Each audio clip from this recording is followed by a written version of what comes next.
I will always remember how my grandfather chose life when it would have been so much easier to give up.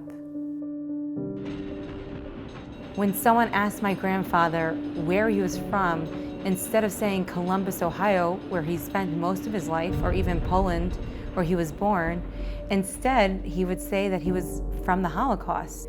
And by saying that, he was expressing how the Holocaust had this indelible impression on his psyche. It forged his identity, and it was this shadow that hung over his entire life and gave the context to his entire life.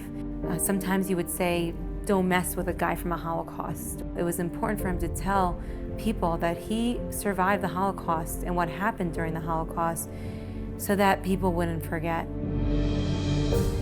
One day, he was told that the following Sunday, following the Sabbath, that the Nazis were going to come and they were going to round up all the Jews of his town. That Saturday night, right after Shabbat, right after the Sabbath, they ran into the forest and they didn't know where they were going. They just took what they could. Again, there were 6 children.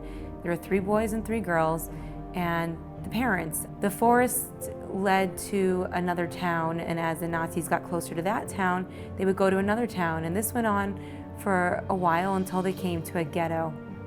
And a ghetto was a place where all these Jewish people were living, and 4 families occupying one room, and there was lots of disease and lots of starvation, and people would die just like that before anything happened. But they were still together until one terrible day. The Nazis came and banged on the doors and searched and yelled for all the Jews to come out. And that was it. They knew there was no place left to run. There was no place left to hide. And that was the last moment that my grandfather had with his family intact. My grandfather had 2 main wishes in his life. The first was that we should watch our children and take care of them. The second was that we should tell his story, tell the story of the Holocaust, so that the world would never forget.